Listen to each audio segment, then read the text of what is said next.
My question here for you, though, is the system is ignoring any reforms that would actually fix the country, and then there wouldn't be a need for a dictatorship from their view. But they want this austerity. The Federal Reserve heads are out pushing it. They want to make us paupers so we're more easily managed. They brag about it. They talk about it. Their whole eugenics, fake environmental movement, and that's in big trouble. And so I think this acceleration of authoritarian systems that were already growing and in place is an act of desperation. Clearly that's happening. All the poll numbers on every issue show that, and this dictatorship of these plutocrats is now coming out. But the system doesn't care, and I see trial balloons in the Wall Street Journal, in Bloomberg, in WorldNet Daily. They're admitting, okay, the regulators that have control over these pension funds with federal power, they're saying invest in bad banks. They're not saying invest in some great government program. They're saying you will prop up the banks. And so where do you see that going? Well, the people who are told to do this have to say no. And above all, the people that are stakeholders, meaning the people whose money is involved, have got to say no.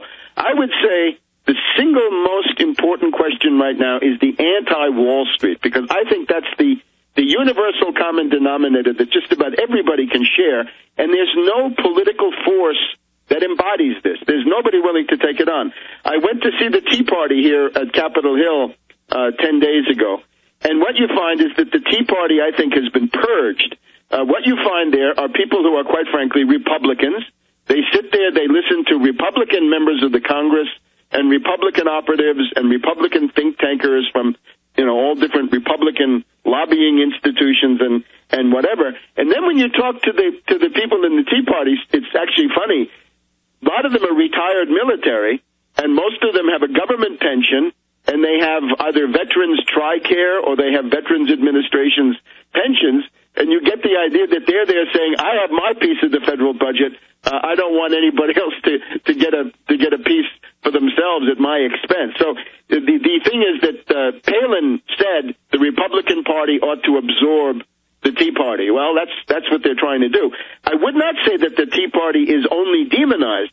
They're also given huge publicity, because I think the but that's double-edged, because then they appoint the Republicanized, Republicanoid Tea Party.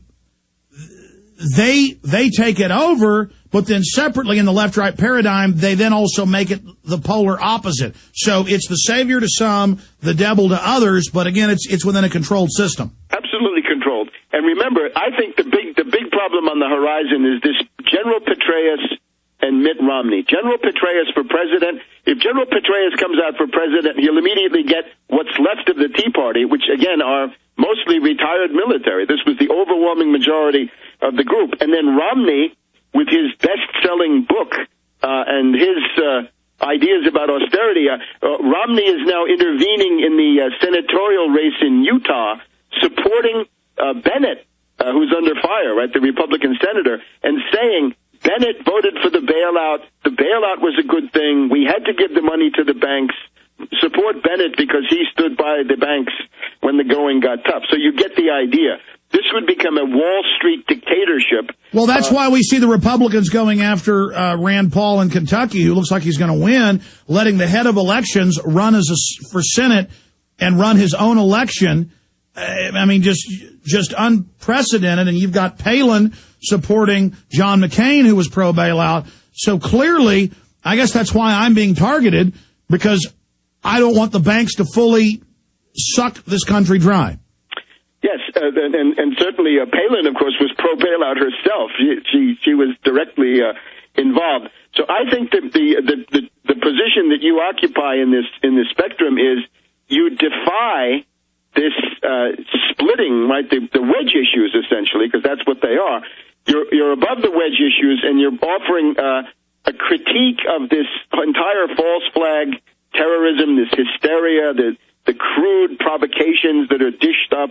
Now, every week or every month, we've got a new false flag terror event, completely fictitious.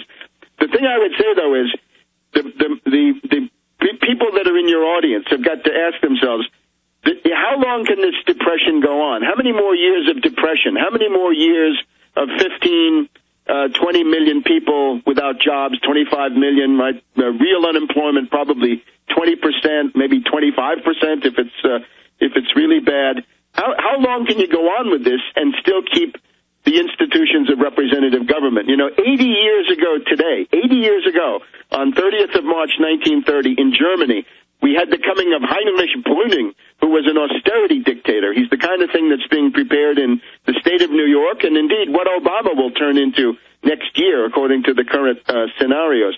Once you get this kind of austerity going on, right, everything is cut, your pension is taken away, all the social spending is looted. I mean, look at Obama's health plan loots $500 billion out of Medicare. It loots Medicaid. It loots TRICARE. It loots everything to give bigger and better bailouts. In this case, to insurance companies. At this point, though, we have to have a recovery program. In other words, a positive program. What to do? In other words, what do you stand for? Obviously, the anti-war, anti-dictatorship, anti-Wall Street, anti-Federal Reserve. But then some kind of a plan, at least the basic outlines. How do you get out of a depression? Because the trick with the depression is you don't get out of it automatically. There's no cycle. There's nothing that's going to lift you out of it. You have to change policies to get out of it. And history teaches that can't be simply cutting everything. Because the more you cut these budgets, the more you're going to have a bigger deficit in the coming year. Because if you go to New Jersey, right, the governor Christie of New Jersey is firing all the public workers. That's just great. All of those people right now are paying taxes. Once they're fired, they're not paying taxes anymore. They're demanding unemployment benefits. But that always happens. First, they communalize the wealth. They get everybody addicted to it. Then they remove all the services. The taxes go up, and whatever's left goes to the banks. And I want to get into that in just a moment, Webster. But before we run out of time here, you talked about how the Republicans have come in and, in a bullyish manner, taken over the Tea Parties. Here's a clip from a libertarian over the weekend at a Palin rally. This was in Phoenix. And all the guy does is stand up and say, you're pro-war, you were pro-banker bailout. That's what the newspaper reported. The TV only caught the part where they tackle him. And Tea Partiers tackle him or jumping on his head, and the police run over and basically assault him and help the people that are going after him. And then they drag him out and arrest him. So, the same thing happened to me back in 98 when I asked George Bush a question at the end of a speech at a press conference. They didn't like it, so they drugged me out and arrested me and then later released me.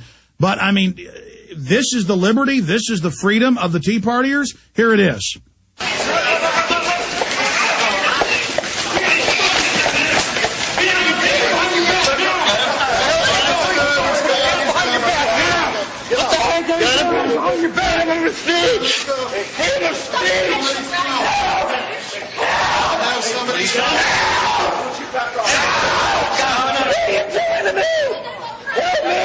All right.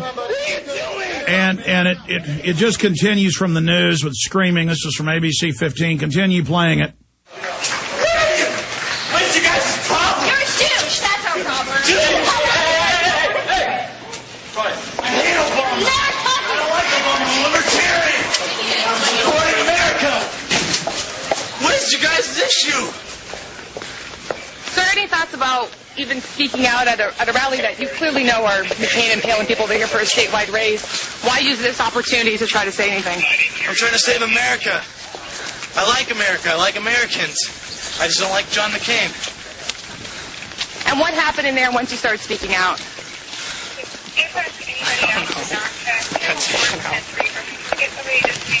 What's your name? X-ray 94, we got 1 detained. Sir, what's your name? You have no right to ask me for my name. This is a public event. I have my rights. I don't like Obama. I don't like McCain. I like Ron Paul. And what was your plan? I have family in the war. They know it's corrupt. I have a cousin that moved to Canada. He escaped the military because they were going to threaten him when he came back home. And what were you anticipating the effect would be from speaking out? I knew I was going to get hurt, but it was worth it. Why? All right, pause. I'm trying to help people. He went to an open public event at a big school auditorium. He goes in. He's not a liberal. He's not a conservative. He is a patriot. He's a Ron Paul type supporter. And in America, the other citizens don't want to hear him stand up and say, you know, you're pro-war, you were for the bailout, and that's what was reported he said. So they tackle him and are jumping up and down on him, assaulting him, and the police come over and say, this is good. Let us help you jump on his head. Let's drag him out. And the reporter's acting like, what did you think you were going to get out of this? This is living in a tyranny where the public is sick mentally. You know, like, don't taser me, bro. The guy a few years ago wasn't even resisting. He's going, why are you doing this? You know, Kerry was even, let him finish his question.